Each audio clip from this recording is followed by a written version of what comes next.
morning to all of you. We will begin this morning's proceedings with a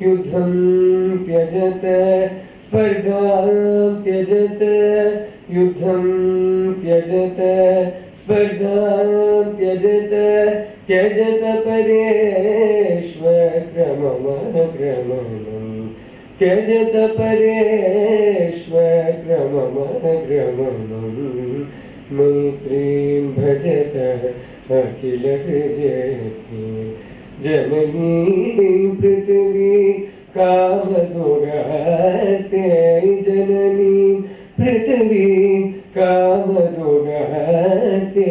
जनको देवः सकल दयालु जनको देवः सकल दयालु धाम्यतदत्त दयतु जनता दाम्यतदत्त दयतु जनता श्रेयो भूयात् सकल जनानां श्रेयो भूयात् सकल जनानां श्रेयो भूयात् सकल जनानां श्रेयो भूयात् सकल जनानां श्रेयो भूयात् सकल जनानां.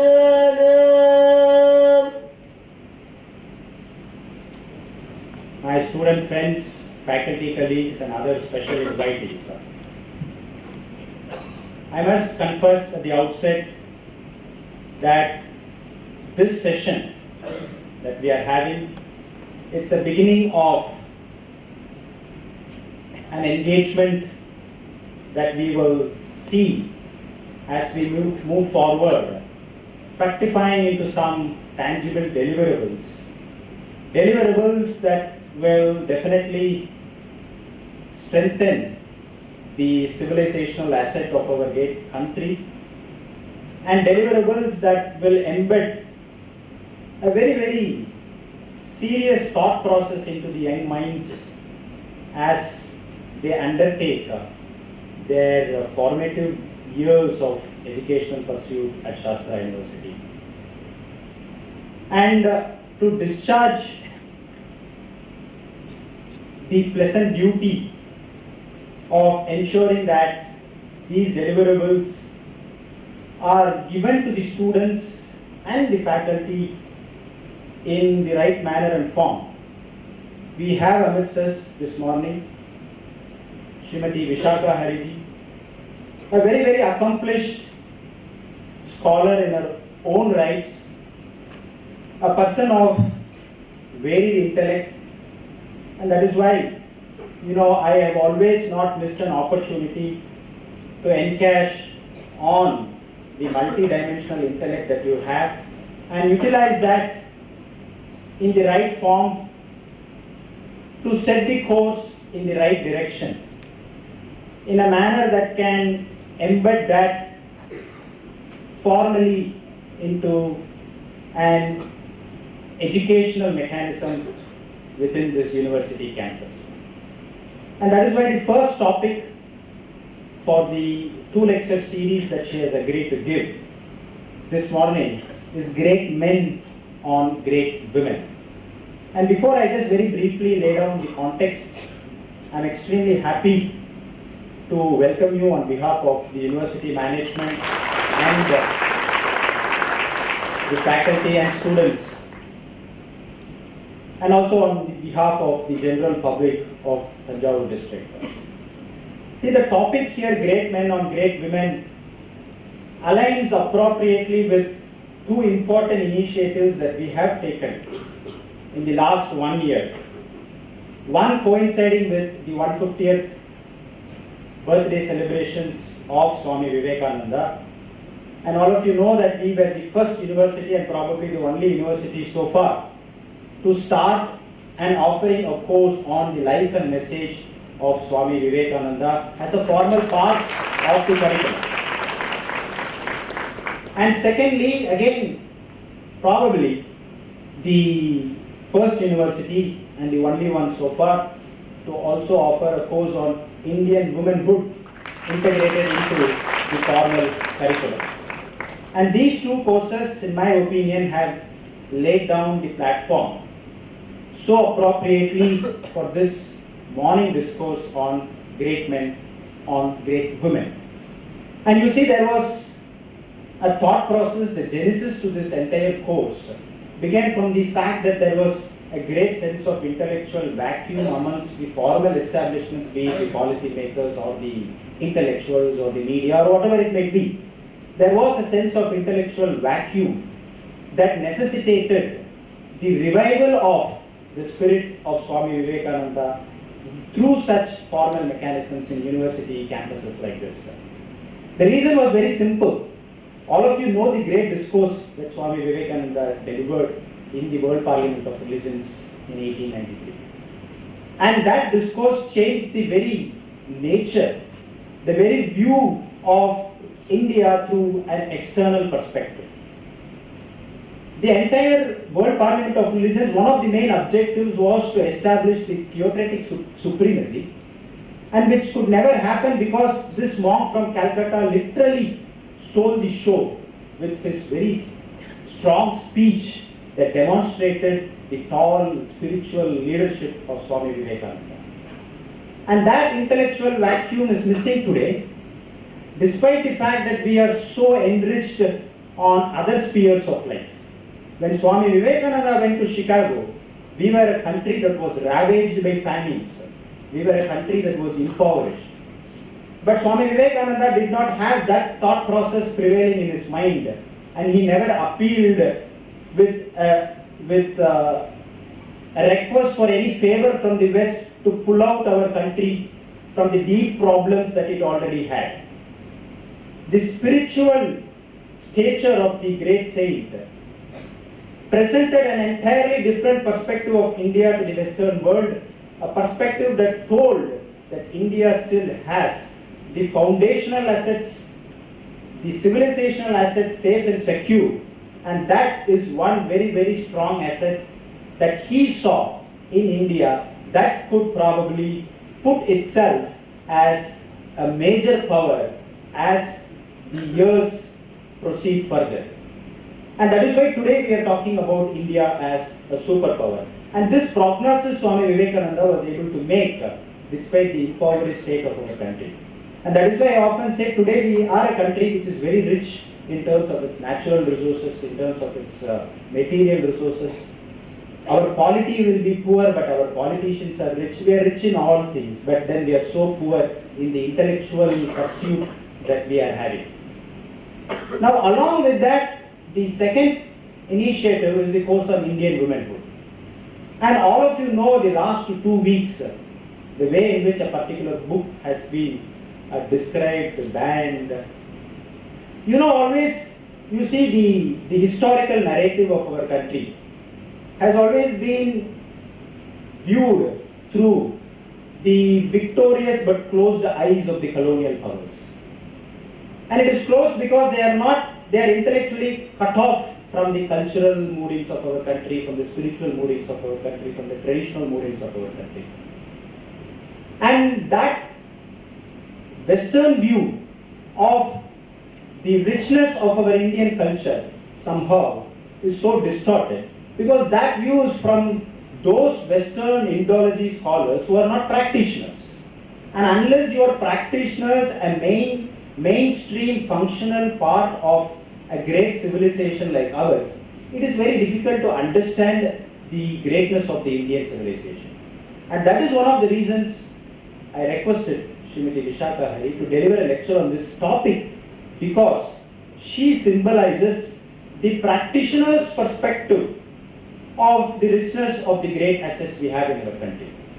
And unless if students like you are not exposed to this perspective, then you will be only blinded to a different alternate thought process that will teach you The English education that you get will teach you to always feel that it is only the rights that need to dominate the respect, not knowing the fact that rights is a subset of respect.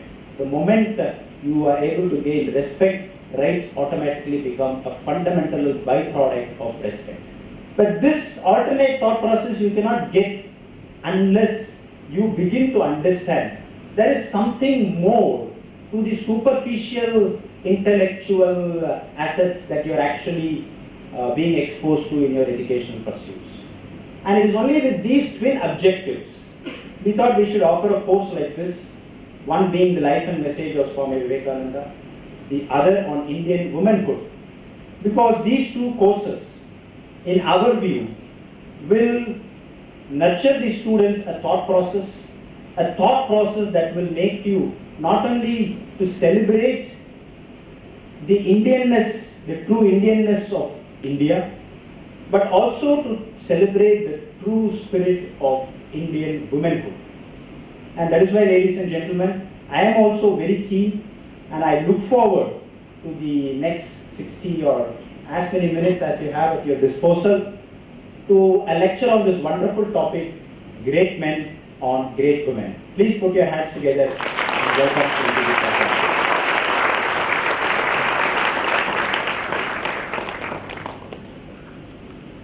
Your dean was just now talking about fructifying, deliverable, tangible assets.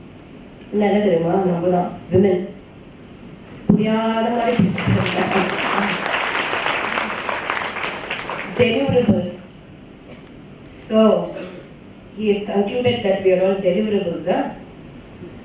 So that was a good introduction. See, basically, I'm very happy to be associated with this SASTRA University again. This time, the topic, though it's a continuation of last year's topic, it's a little bit different and difficult. Because the topic is on great men on great women. Great men on great women. I think even great men have praised great women. Great women on great women will never happen.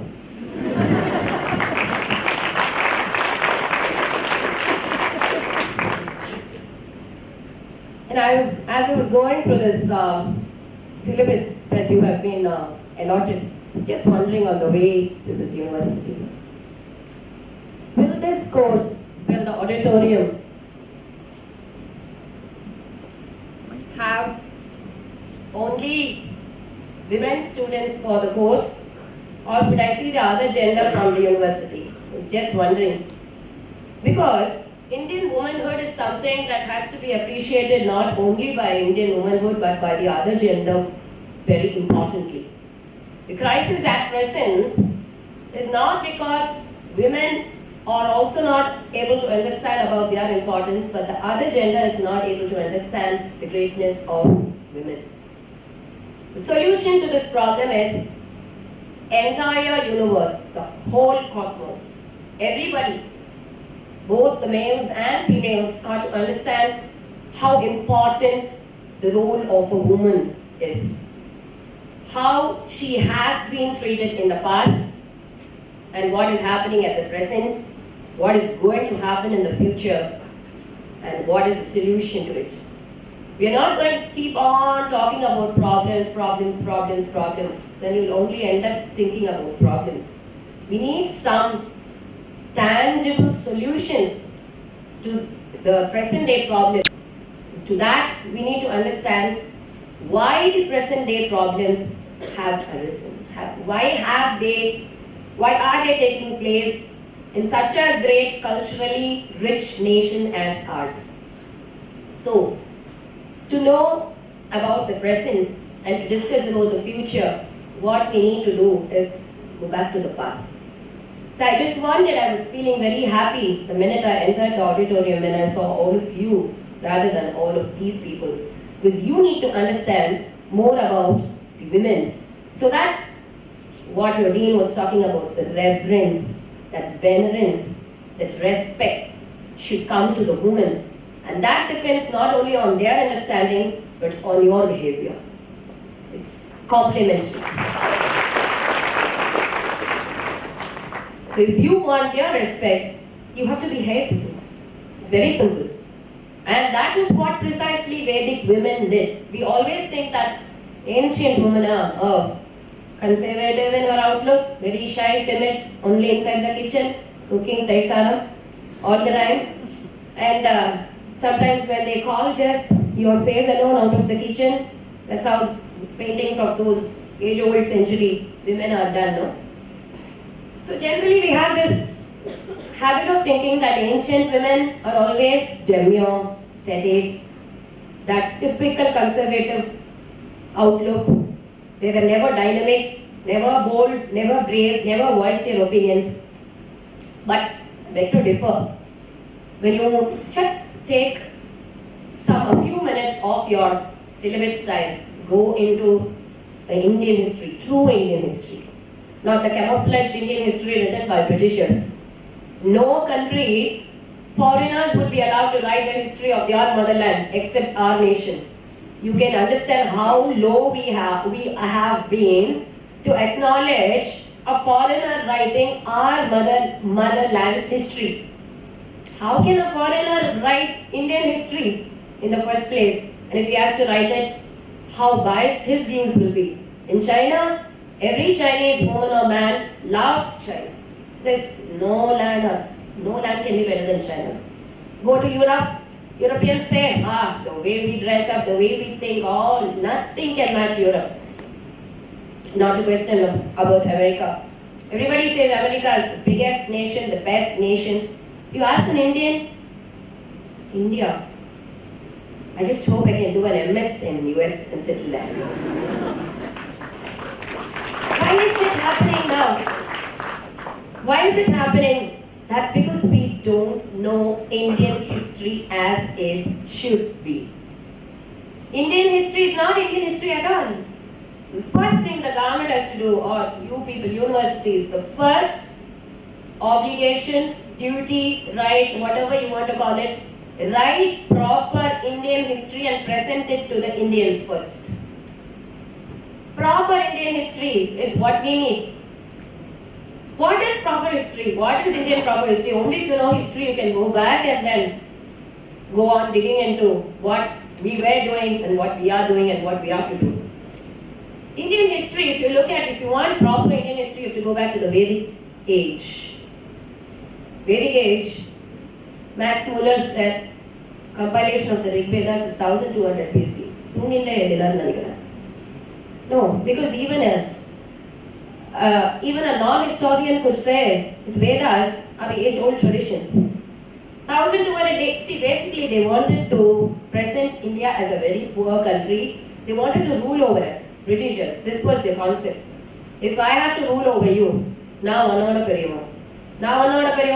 have to show that you are smaller than me. So how can I rule over India? I have to prove that India is a very stupid country.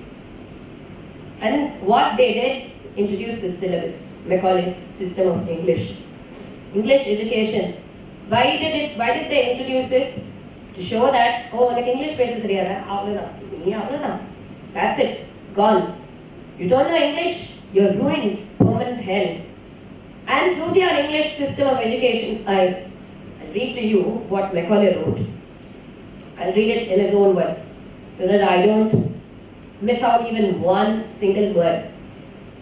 In 1836, Macaulay, who introduced this system of education in India, that great Macaulay, he wrote a letter to his father. Father, hope you're fine. Our English schools in India are flourishing wonderfully. The effect of this education on the Indians is prodigious. No Indian who has received an English education would ever remain sincerely attached to his country or religion. And I am so happy that this is happening in India. It is my firm belief that if our plans of education are followed up, there will not be a single idolater or a single patriotic nationalistic person among the respected classes in 3 decades from now. Hence, Father, I heartily rejoice in the prospects. What is this? And this has happened. Macaulay was right. This was in 1836. Now I can tell you 90% of Indians are not patriotic towards their country. They don't love their country. They have individualistic interests. They are not bothered about India. All that they want is they want materialistic prosperity from anywhere in the world. Germany calls you, go. Italy calls you, go. Go there for once and good. Don't come back to India because India has power cuts and mosquito bites. That is the concept that every student, every lady or every man has right now. I don't say it's wrong to go there. See, I'm going to go to US on a tour next month. I'm not against going to US or I'm not against going to Europe.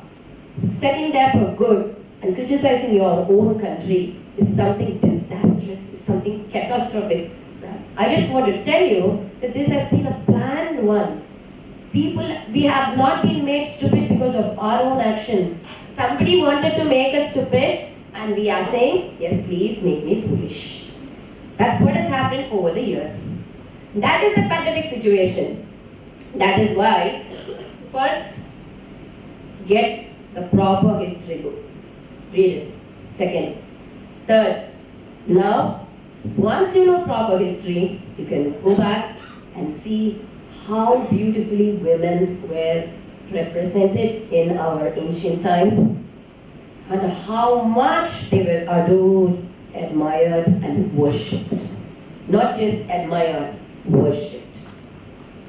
Somebody was remarking to Vivekananda, I was commenting that we Westerners are so rich. We have everything in this world. So satisfied, so happy.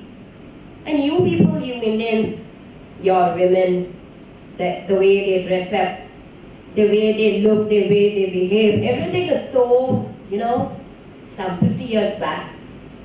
And then Vivekananda smiled and he said, yes, as you say, there is a lot of difference between you Westerners and we Indians. You Westerners look at everybody other than your mother as your wives. And we Indians look at everybody other than our wife as mothers.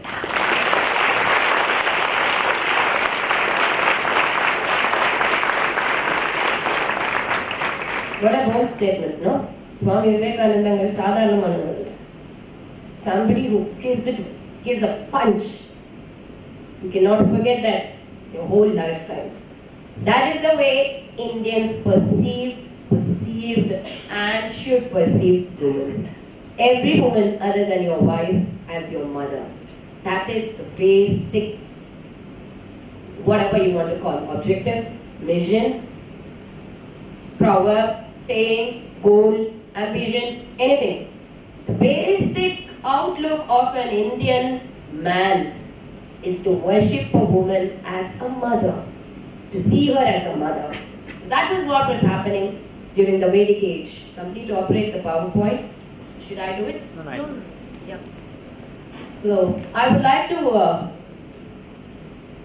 split this session into 5 parts so that it can basically take you back into history till the present era. Just switch on the first slide.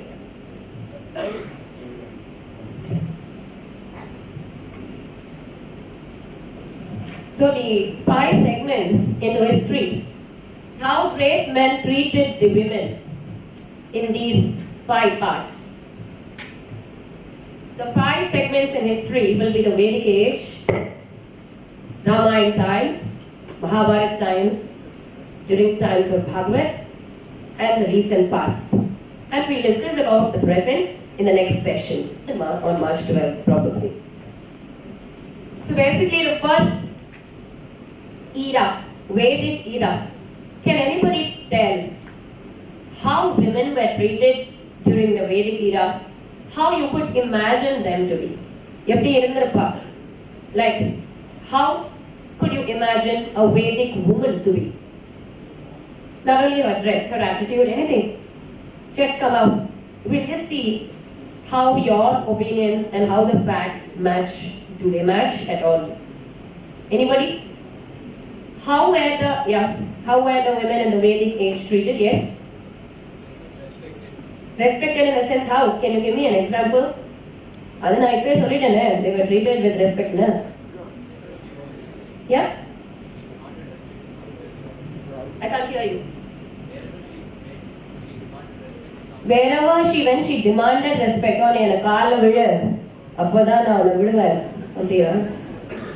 You cannot demand respect. You can only command respect. If you demand respect, you become a tyrannical person. If you command respect, you're a good woman. If you demand respect, you become a bad woman. Great. You know why? Vedic women, we generally think that they were all uneducated. 5 years child marriage. That is the idea that we have, no? That was all rubbish. That didn't happen during the Vedic period.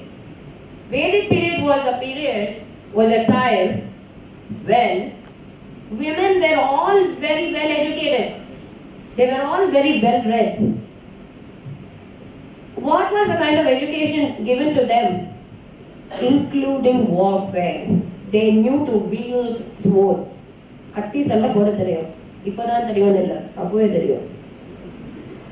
women knew to wield swords. There are references in the Rig Veda. I'll tell you, 2 Vedic women in the Rig Veda who fought war. Badrimati, Vishaka. There are other women also, Mudgalani and Danu. It says Badrimati during the Vedic age. She fought a war and she lost her hands. As soon as she lost her hands, it seems somebody immediately, an army officer who was also a woman, she came with golden hands, did it, and Badrimati continued to fight. This was the kind of development that India had several thousand years back. Just imagine. Suddenly she lost her hands. Somebody comes, fits her with golden hands. Like when you lose your leg, you fit it with an iron leg, no? But recent innovation in discovery. It happened during the Vedic era. In the Vedic era, when Vishaka lost her leg, an iron leg was fitted, she continued fighting. When this Badrimati lost her hand, she was fitted with a golden hand. So all this continued. It's okay if you're not able to operate the slides. I'll tell them what I want to tell. So basically I wanted to tell you about one lady called Gargi. Everybody must have known about Gargi. When I was coming to this, this is known as biotechnology. What do you call it? This university, this Jiva Chintamani, no? Jiva Chaitanya, okay, Jiva Chaitanya because life, no? Life, you give life, Chaitanya is life. Jiva Chaitanya, I saw all the scientists' names and all Indian great scientists, researchers, avenue. Like that, this Indian womanhood, have you named the hostels that way? I was just wondering. Yes? What are the names? Arundhati, Anasuya, Ahalya, Lopamudra. Okay, so you must be knowing something about the Vedic woman, no? Can you tell me about Gargi? I would like to discuss great men on great women. So the first great woman I would like to take from the Vedic age is Gargi. What kind of a lady was Gargi and who praised Gargi? Anybody? Janaka praised Gargi. Kanaka praised her. Janaka. Kind of right, but sort of. But you have to go into better details. Good guess. Anybody else? Do you know Gargi? ஏதாவது cinema actress பேர் சொல்லியிருந்தானே நிறைய answers வந்திருக்கும். But the point is, I don't know about her. So Gargi is basically a Vedic woman. See, I told you, women had equal rights of education. So when women had equal rights of education, they could invent and discover mantras. Mantras are like missiles. இப்போ இருக்கிற scientists மாதிரி. So there were women scientists in Vishaka. For simple understanding, there were women scientists. And usually what happens is if you want to improve your knowledge, these kind of meetings, assemblies should happen on a very regular basis. Only then you can kind of, that spark, that creativity in you will come out. Chumma break college as usual mechanical lessons. Just listen to that, go back, mug it, vomit, write it onto the paper, pass, degree, marriage, all that. That is a boring life. That spark should be there. So that kind of education was given during the Vedic system. You had debates on a very regular basis. So during that debate, once, as he rightly said, it was the Sabha of Janaka. It was not Janaka who praised her. It was at the court of Janaka that the debate was going on. There were both men and women, Vedic men and Vedic women. All of them were engaged in a philosophical debate. See, basically the knowledge that they wanted was spiritual knowledge, pursuit of spiritual knowledge. So they were Brahmavadinis. Rishis na, always we imagine only men. There are 30 women in Rigveda. 30 women. Rishina odane daadi veche ore oru samya. That is what we imagine. Because we are kind of, this mind is corrupted to thinking women are, they were very ill-treated. Ipo the golden age for women. It's the opposite. Women were very respected. Now it's the worst stage for women. Worst stage for women we will discuss in the second session. The best stage we are discussing now. In that service of Janaka, Gargi came. Nobody could judge who was the best speaker. There were many saints, many seers, many rishis debating, going on and on. There was no end to it. Finally, Gargi was chosen as the judge. We are talking of great men praising great women. But here you see, the judge herself was a woman. And that great woman, she had to select the best person from out of the speakers. She chose Yagyavalkya. Yagyavalkya, after much debate, Gargi said, out of all these speakers, I finally decided that Yagyavalkya is the best. Immediately, நீ யார் என்ன சொல்றதுக்கு போய் ஒரு பொண்ணு தானே அப்படிலாம் சொல்லல. He didn't say that. He got up and in his acceptance speech, he said, I'm so happy to have received that title of a Brahmavadi from Gargi herself, because I know that women are embodiments of purity. Women have been bestowed purity by Agni, and they have the sweetness of speech by the Gandharvas. And all the Devatas have given them so much of intelligence. If you note these terms, all the good qualities, the terms in Sanskrit. Can you just come out with the good qualities terms in Sanskrit? Shraddha, Bhakti, Kshama, Daya. Can you come out with the qualities? Karunya. ஒண்ணுமே தெரியாது. Good குவாலிட்டிஸே தெரியாதா? திதிக்ஷ. Okay. Kshama, Tyaga. Okay. Daya, Shraddha, Bhakti. எல்லாச்சு. Kripa, Medha. எல்லாமே விமனோட பேர் தான். Did you good qualities were there? All these names are feminine names. Shraddha, sincerity, woman. Bhakti, devotion, woman.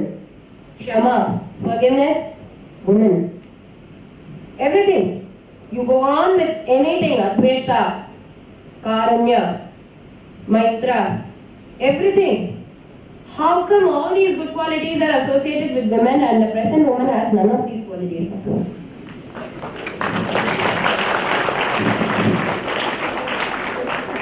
See, all of them are clapping. I knew that.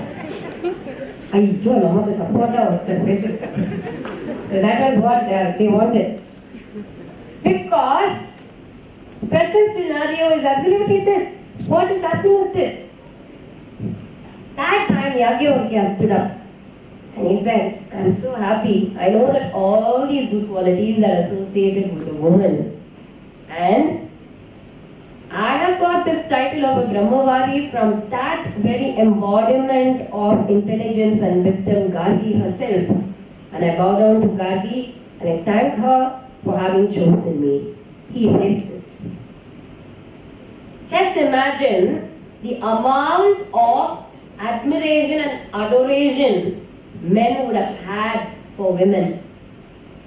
That such a great Vedic seer should stand up in front of the public and say, thank you so much, and I'm so honored. Vasishta Vailanda Brahma Rishi Patal Solvala, but Gargi Vailanda and I'm so happy. So here is a man waiting to be praised by a woman. So great men on great women. Thirupi pote great women on great men. Next session which no? So that was the kind of treatment given to them. Slowly the line came down. Because after that, the Ramayana times. I was just having a slide of Gargi, in case you have not seen her, something like this. Shall I try? Shall I try for a minute? Yes. It's okay, just leave it. Just leave it. I was just having a slide of Gargi where she talks in the service of Janaka Maharaja. Yagyavalkya says in his acceptance speech. I just wanted you to see that. That's okay in case it's alright by the next session. I will show it to you in the next session. Next, coming to the Ramayana times. Everybody knows the Ramayana era was a very beautiful era. And the whole theme centered around one word. What was that word? Huh? Sita said, Ramayana. Dharma. Wonderful, wonderful, wonderful. Great. Whole theme of Ramayana centered around Dharma. So Rama worked for Dharma, Sita worked for Dharma, Bharata worked for Dharma, Shatrughna worked for Dharma. Dasharatha sent his own life force Rama. He sent Rama to the forest for Dharma. For Dharma. Kausalya, she did not cry. She did not go back to Dasharatha and say, how could you banish my son Rama to the forest for no fault of his? Why did you do so? She did not make such a hue and cry in front of the public. We start blasting it up, no? Kausalya knows that everybody is working towards Dharma. Dasharatha was not at fault. She was so she could comprehend Dasharatha's nature, Dasharatha's mindset at that time. She knew that he had given his word and he was only working towards that Satya, towards that Dharma. So everybody kind of understood the other person's mind so well. So the basic problem in today's life is you never understand the other person's perspective. Kausalya, even when Dasharatha banished Rama to the forest, she did not ask a single word of Dasharatha, either before the public or in her private quarters. That's why Dasharatha says, Yada yada hi Kausalya. Dasi vacha sakhi vacha. Kausalya, he says, you've been so sweet to me. You know what? I just feel, why don't you shout at me? I just want you to shout at me and say, why did you send this son of ours to the forest? But even at this point, you're not telling me even a single word. You've been a mother to me. You've been a sister to me. You've been more than a friend to me. Sakhi vacha. Dasi vacha sakhi vacha. You have served me. You've been a wife, a friend, a guide, a philosopher. I feel so pained. Along with the pupil of my eye, Rama, I think I've lost my eyesight. I know not what to do. I feel I'm completely in darkness. Kausalya, please touch me, fondle me, caress me with those lovely hands of yours which have caressed Rama. Touch me with those hands with which you touched Rama, he says. Dasharatha. See, words of praise are not just, beautiful, sabash, so nice, best, brave, bold, daring, amazing, fabulous, awesome. Those are not just words of praise. You know what is a word of praise? This moment when Dasharatha talks to Kausalya, he is speechless. Being speechless is something more than praising a woman. You praise a woman when she does something good. You become speechless when she does something great. That is the difference. Great men or women. First, there are so many instances where so many men have praised women, but above that, you go speechless when she does something great. Kausalya has done something great here. She sacrificed her son, and she knows he did not do anything wrong. That was something immaculate. Nobody could believe, nobody could imagine. That one of the Kavis takes it up later, and he says that with respect to Rama praised Sita. You know, the central character of all womanhood is Sita. Can you tell me when Rama praised Sita? If I have to talk about great men or great women, definitely I have to take up Ramayana. If I take up Ramayana, I have to take up Sita. And the best man to praise Sita would be, of course, Rama. Can you tell me one instance when Rama praised Sita?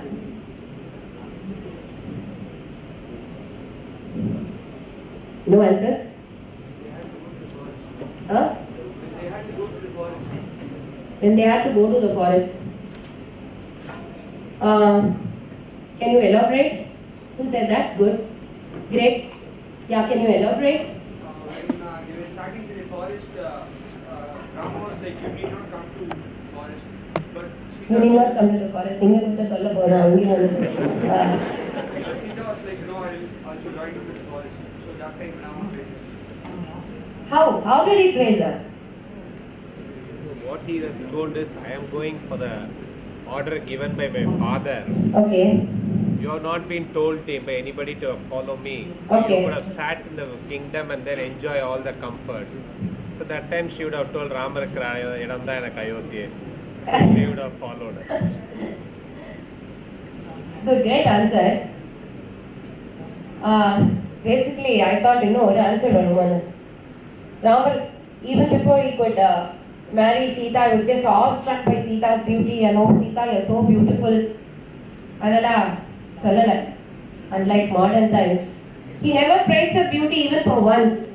All along through Ramayana, he never praised her look at all. He only praised the beauty of her character. So, beauty during the Vedic period or the Ramayana period, you know what actual beauty meant? Beauty of a woman meant beauty of her character.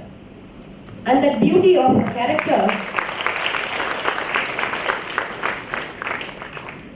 that was why they were all living very happily. Unlike nowadays, you always tend to think that beauty in a way, that outlook, that superficial outlook that you have, that is not beauty. That inner beauty is lost when you give overimportance to outer beauty, no? You lose that inner beauty.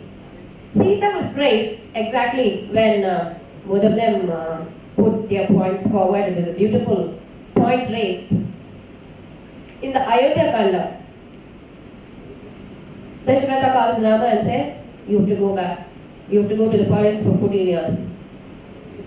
Till then, Rama always loved Sita, but he did not praise Sita. See, normally, it is not a necessity that those who love you have to praise you. But she always only scolds you.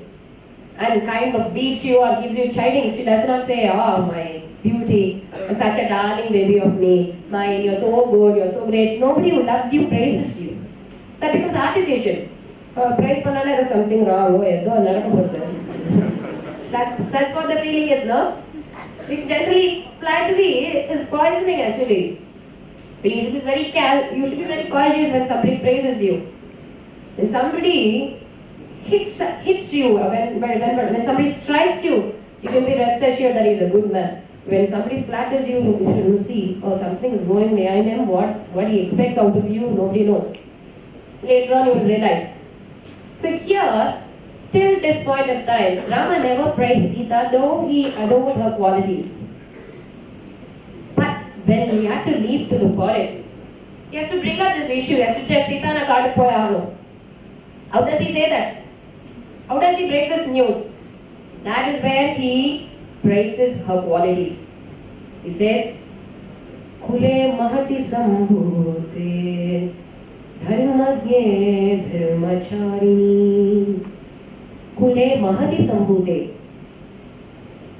O you Sita, born of a beautiful, honorable dynasty, dharmagye, knower of all dharma, dharmacharini.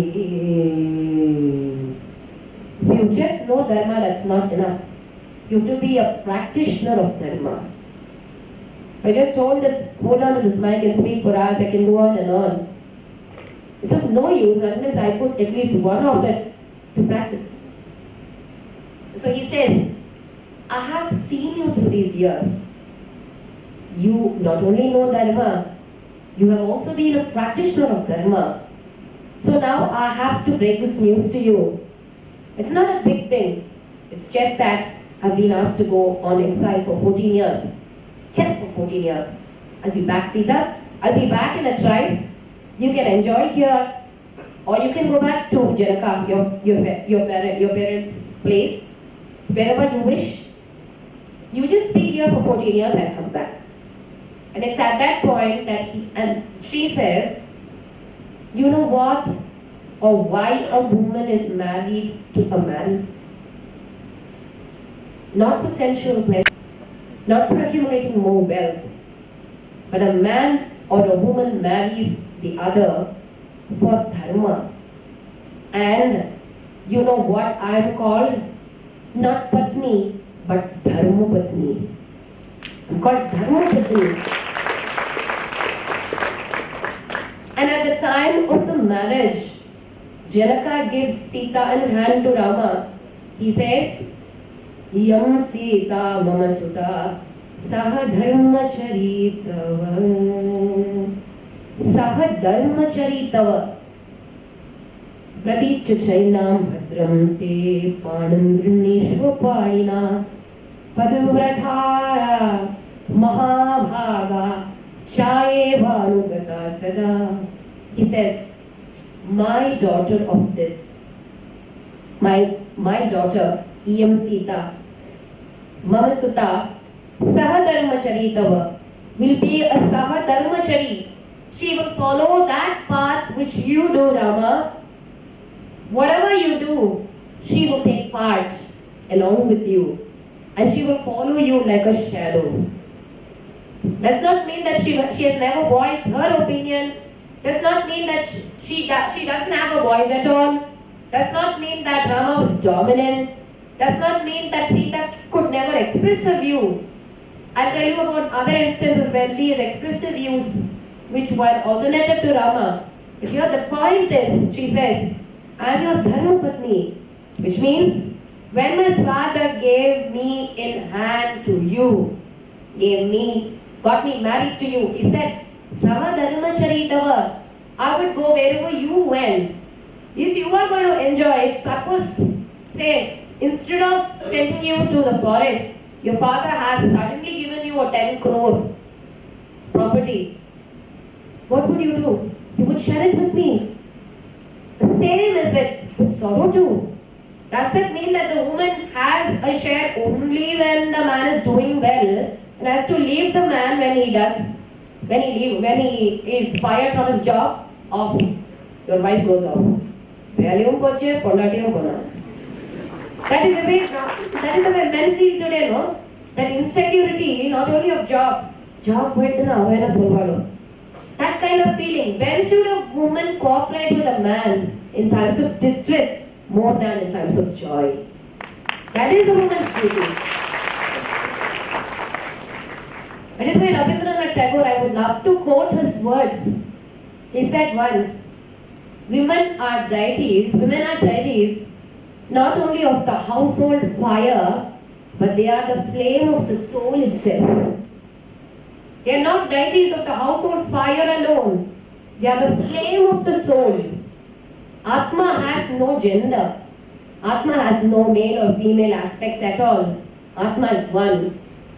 That one Atma takes different forms. It could be a male, it could be a female, it could be an insect, it could be a beast, it could be a bird, whatever. Every being has the right to Brahma Jnana, to the realization of the soul. And as a householder or as a Brahmavadi, what we are all trying to do is the central theme, Dharma. Again and again, Ramayana, wherever you move, comes back to that central theme, Dharma. So here Sita says, I have to stand by you now. If now, then it's never. Why did I marry you? Not only to enjoy the property at Ayodhya, but to stand by you when you are totally helpless, when you are in total need. And this, Rama thinks of this. He has these nostalgic moments during the Kishkinda Kanda. He tells Lakshmana, after he's lost Sita, these are a Kavi's words. He says, Lakshmana, I lost my kingdom. I lost my father. I had to come to the forest. I lost everything. But still, do you know how I could maintain my temperament? Still, do you know how I could maintain my calm, serene mood? Because of my Sita. Sita was so dear to me. She cared for me so much. Dasharatha, when he complimented Kausalya, no? Yada yada, Kausalya dasi vacha saki vacha.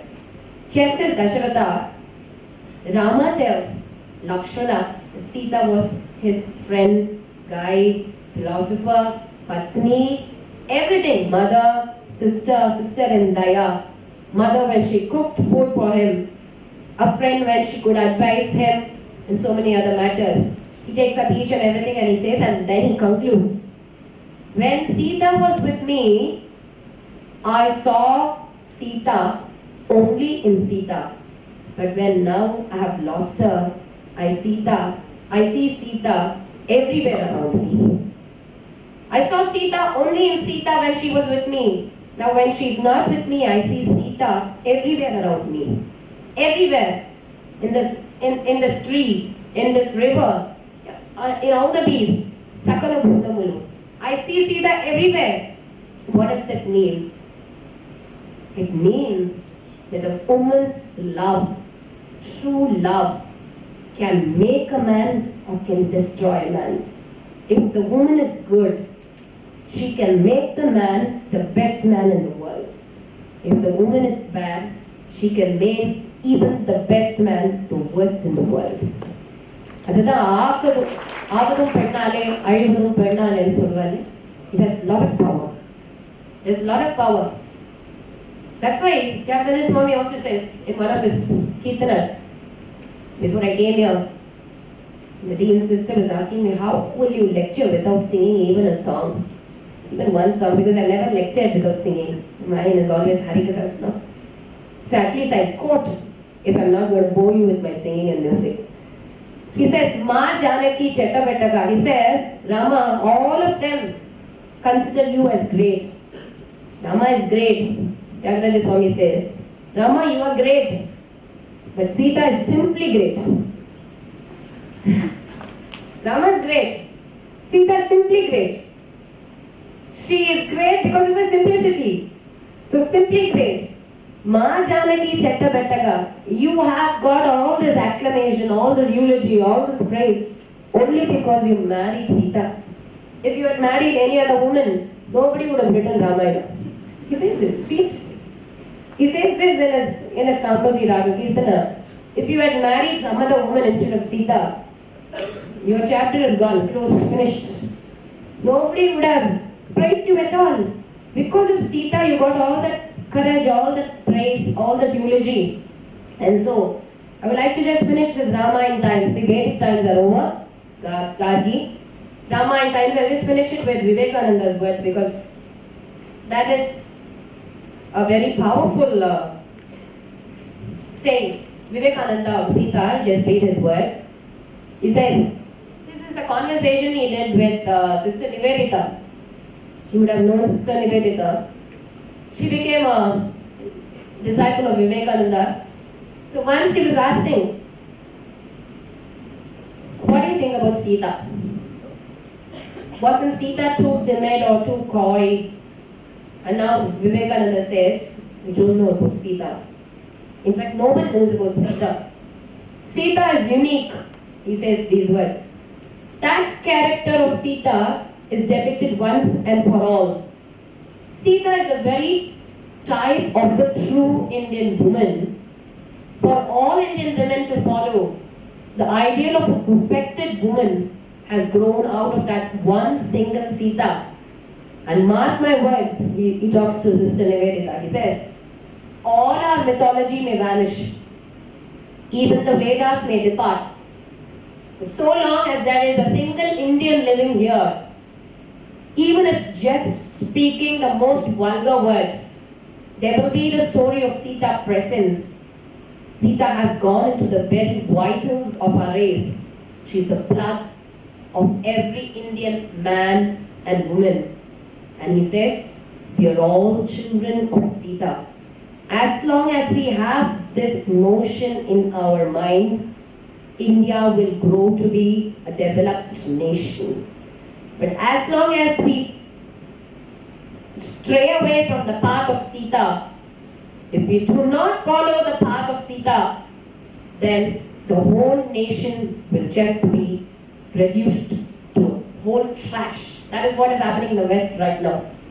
If you look at the statistical figures, both Scandinavian nations as well as Western nations, they have fought for women liberation rights, women freedom, all kind of possible freedom movements regarding women.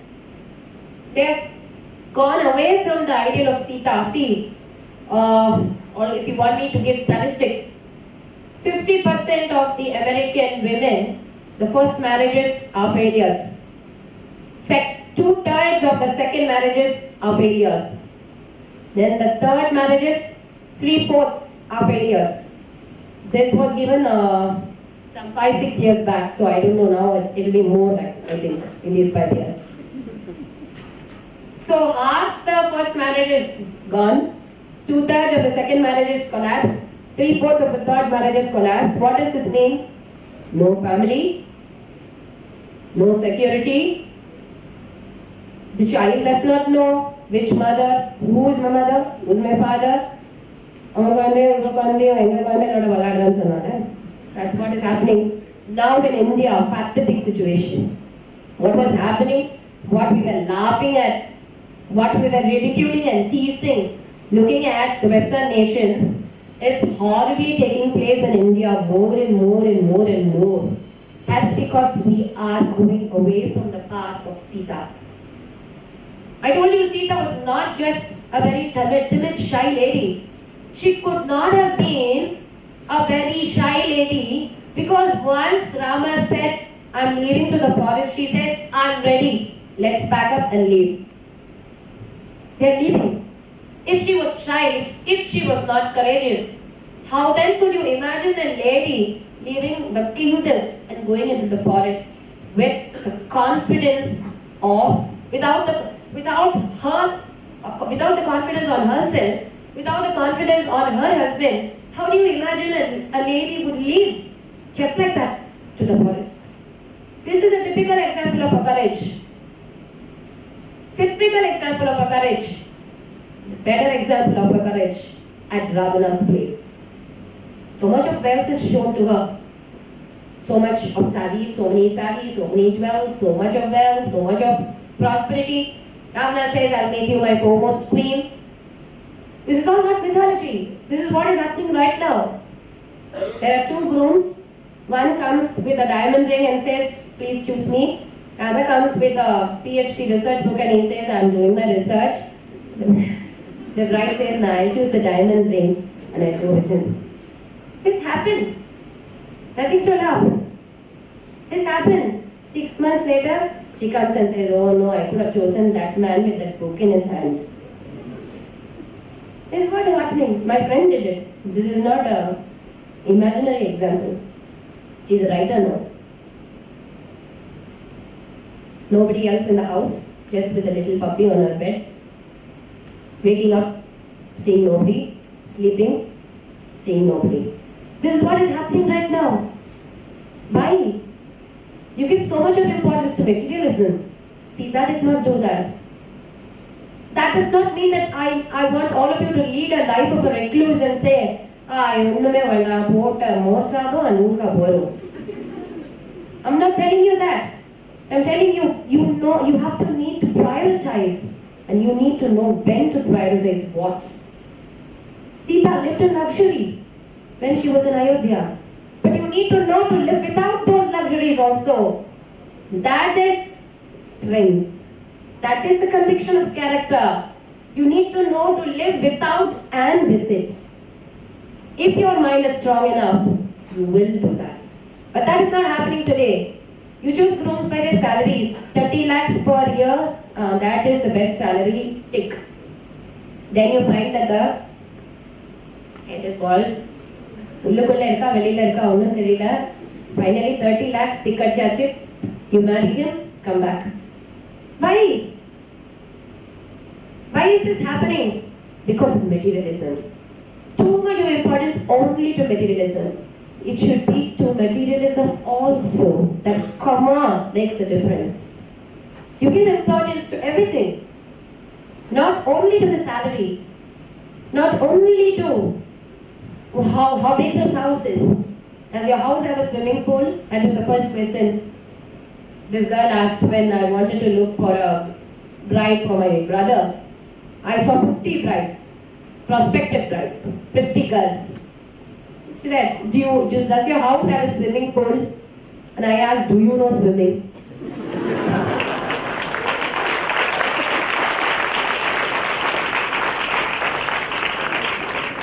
I'm talking from experience. Nobody knows to swim, but they want a swimming pool in their house. Fashion, no? That fashion, that craze. You don't know why you want it, but you want it because your friend has it. Pure pressure. All these words making lives more complicated. Because the nation has to mold in the footsteps of Sita. Now Sita, she went to the forest again. That is a picture of Navakusha, beautiful. So, at the forest also, second time I took this picture. You just dim the lights. It's getting blurred, no? I took this picture wonderfully because this is the second time when she sent to the forest. At the forest, she spends her time trying to mold Navakusha in the footsteps of Rama. This is the second time she is in the forest. People used to complain. Rama, when she was a pregnant lady, he sent her back to the forest. It was a great, heinous crime. You know what Sita said? I know Rama's heart. When we started for the forest the first time, we started together. The second time, I am going alone. But this time, God, who was with me in the physical form, now he is inside me as Atma Rama. She says this. He was Ayodhya Rama then, Vanavasa Rama, but now he is Atma Rama. And I don't blame Rama at all for doing this because I know that more than my tears, it would be Rama crying for me in Ayodhya. At least I have Navakusha for me. Who does Rama have? Even in my 7 lives, if I have to take 7 lives to follow. All I pray is I should get wedded to the same Rama. All of us are criticizing Rama, but Sita knew that Rama was working towards Dharma. Again, the central theme, Dharma. Why did Rama send Sita to the forest again? Again, Dharma. Because he wanted the society to be pure. And he felt that in no way Sita or Rama should be the reason for even an inch of impurity to penetrate into that kingdom. He knew that Sita was pure. Sita knew that Rama was blemishless. But still, she accepted to go into the forest to mold these two, Lavakushar, these two children. And everybody worked towards the single concept of Dharma. So again, great men or great women during the Ramayana times, whether it's Sita, or whether it's Matanga and Shabari, or whether it's Dasharatha and Kausalya, all of them have followed this concept of Dharma.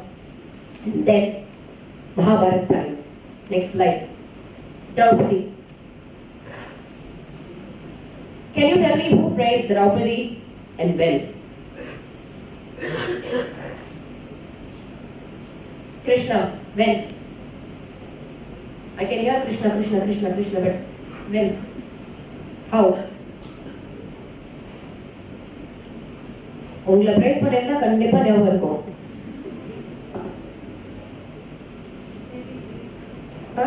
Who praised Draupadi?